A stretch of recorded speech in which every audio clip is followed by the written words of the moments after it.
Welcome to Philadelphia. I came here to speak with Michael B. Jordan, Tessa Thompson, and the rest of the cast about making Creed 2. I got royalty inside my DNA. We generalize things by saying a sequel, okay? But at this point, as an audience, I feel like we're really invested in these characters, and this just being the second film. I'm hoping there's third and fourth and stuff. What do you attribute that to? I attribute it to, I think it's a testament to what Sly created in the beginning with Rocky and these lovable characters. And so you have a base foundation, you have a history to come from.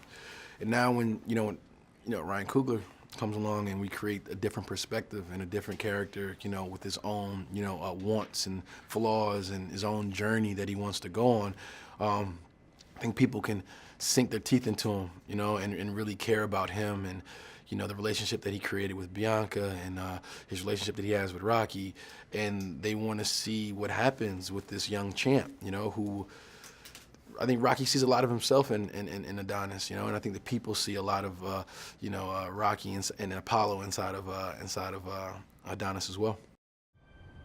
But you don't think I could beat him? Is that what you're trying to say? No, that's not what I'm saying. I'm saying I'm not gonna be here forever. And what's that supposed to mean? It means you gotta do some smart thinking. Oh, you want to talk about smart decisions, Rock? You in this house all alone. Who been taking care of you? Me. I've been here for you. Who else you got? It's a big movie, but it kind of feels like a family-made kind of a film, right? So I guess all of you guys were involved in the filmmaking or the input process. Am I correct?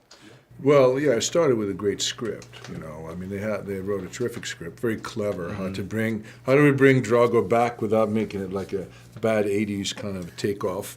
And they did that, and they were weaved in the Adonis Creed storyline with his girl and the kid and Rocky and his family. And yeah, and I think because it's about family, even though it's a big movie, it has an intimate quality to it, And training for camera, what can you guys share about, you guys were both fighters, originally, but training for camera and how specifically one needs to look for camera is different, correct? What can you share about that? Well, Florian did it for the first time now, and I could see him like working his ass off, and going 110%. I was always telling him, hey, hold back a little bit, because this is going to be 2 weeks of boxing here. It's not just 2 hours like if it was a championship fight. It's 2 weeks. Yeah, have to be careful. And I made the same mistake back in the day when I was Drago, because I also wanted to be perfect. And I think that's the thing you have to, hold back. What do you think?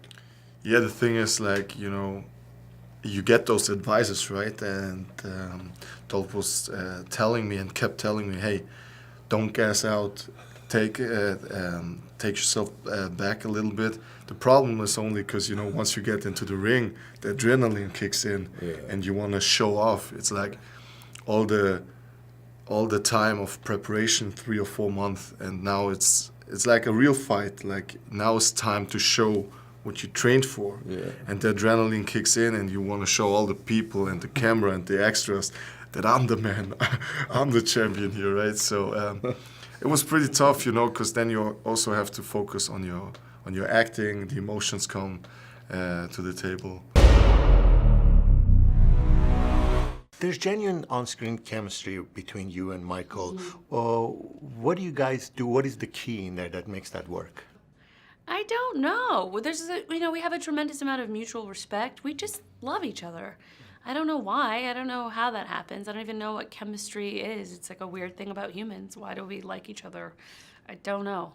But we sort of had instant rapport, and then I think we both worked both separately and together so hard on the first film that we got really close just as friends and as collaborators. There's a tremendous amount of trust between us. We like to make fun of each other. We feel really comfy around each other. We can be goofy and silly and honest, and I don't know. And it also feels like a family-made film. It's a big spectacle, but yeah, what is that like? Well, I think the first time around too, Mike and Ryan Coogler had gotten so close because they had made a film called Fruitvale Station together, and they had such a brotherhood. So it sort of came from a real family space. And this time around, Stephen Caple Jr. came in, and he just like picked up right where Ryan left off. It felt like having like our brother around. I don't know what it is about these films for some reason. It really does feel like it's just a family affair.